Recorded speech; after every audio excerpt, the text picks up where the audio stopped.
سلام و وقتتان بخیر. به سرویس خبری این ساعت از آماج نیوز خوش آمدید. در نخست سرخط خبرها: پناهجویان افغانستان در پاکستان بر روی جاده ها بیرون شده و اعتراض کردند. آنها میگویند که به پرونده هایشان رسیدگی شود. انیسه شهید برنده جایزه سالانه روزنامه‌نگاری بین المللی شد. دیدبان حقوق بشر میگوید که اجباری شدن ماسک برای مجریان زن نقض آشکار آزادی‌های شخصی زنان است. طالبان مسئولیت اداره 4 فرودگاه افغانستان را به یک شرکت اماراتی سپردند و اداره مهاجرت ترکیه از افزایش اخراج مهاجرین غیر قانونی از این کشور خبر می‌دهد.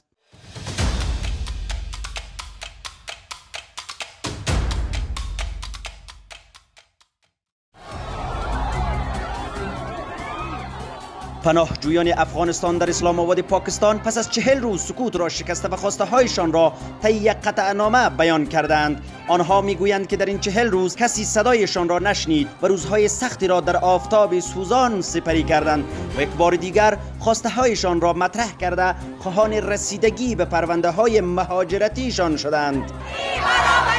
این پناهجویان معترض از جامعه جهانی حقوق بشر و کمیساریای عالی سازمان ملل در امور پناهندگان یا UNHCR خواهان رسیدگی به پرونده های مهاجرتیشان شدند. پناهجویان معترض میگویند تا زمانی که به خواستهایشان از سوی جامعه جهانی و کمیساریای عالی سازمان ملل در امور پناهندگان رسیدگی صورت نگیرد و این اعتراضاتشان ادامه میدهند. آنها از جامعه جهانی خواستند که در برابرشان تبعیض قائل نشوند و مانند پناهجویان اوکراینی به آنان تعامل صورت گیرد. قابل یادآوری است که در این 40 روز تا کنون نهادهای جهانی و کشورهای مهاجر پذیر در مورد وضعیت بد و اعتراض پناهجویان افغانستان در پاکستان ابراز نظر نکردند.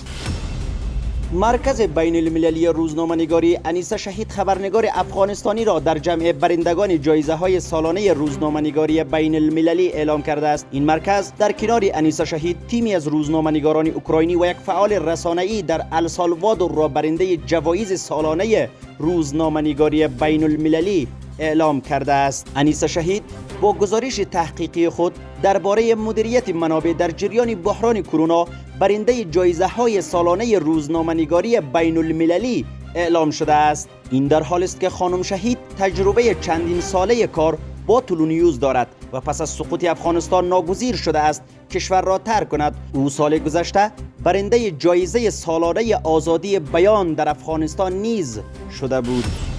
دیدبان حقوق بشر در پیوند به اجباری شدن استفاده از ماسک برای مجریان زن در رسانه‌های تصویری افغانستان واکنش داده و آن را نقض آشکار حقوق زنان و آزادی‌های شخصی دانسته است. دیدبان حقوق بشر امروز سه‌شنبه 3 جوزا با نشر اعلامیه‌ای گفته که این دستور طالبان همچنان به فردهای ناشنوا یا کمشنوا که با اشاره لب می‌توانند مطالب را درک کنند مشکل ساز است.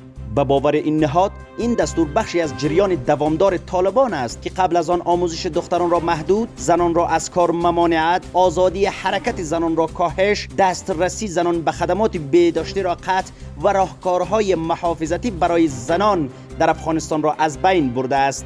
دیدبان حقوق بشر از دیپلماتان کشورها خواسته است که هنگام گفتگو با نمایندگان طالبان از آنان بخواهند که به اعمال محدودیت‌ها بر زنان در افغانستان پایان دهند. این در حالی است که طالبان از آغاز هفته جاری به مجریان زن در تلویزیون‌ها دستور دادند که در جریان اجرای برنامه ماسک بپوشند و صورت خود را بپوشانند. این دستور طالبان واکنش‌های گسترده‌ای را در سطح ملی و فراملی به راه داشته است.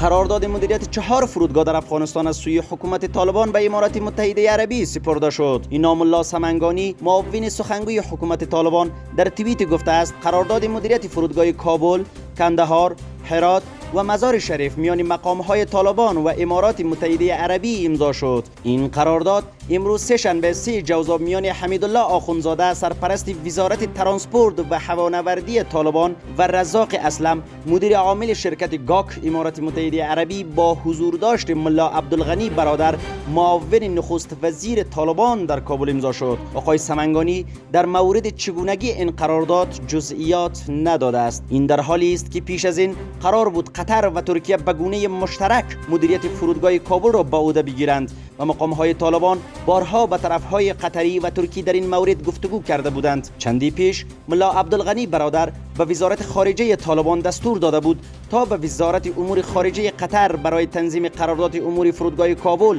مهلت معین تعیین کند.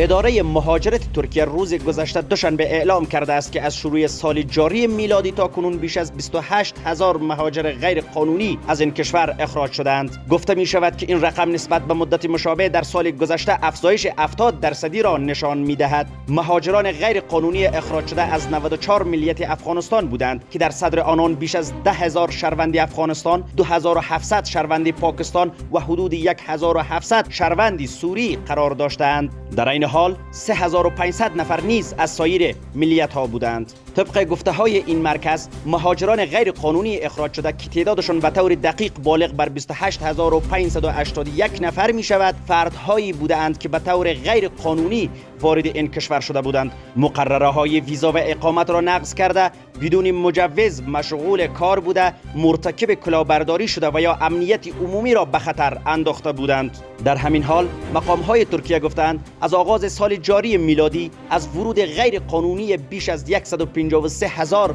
مهاجر به داخل مرزهای این کشور جلوگیری شده است. در تازه ترین موردهای اخراج در هفته گذشته نزدیک به 1,000 مهاجر غیر قانونی در نو پرواز به افغانستان بازگشت داده شدند و انتظار می رود به زودی 1,600 نفر دیگر نیز با 12 پرواز چارتر از ترکیه اخراج شوند.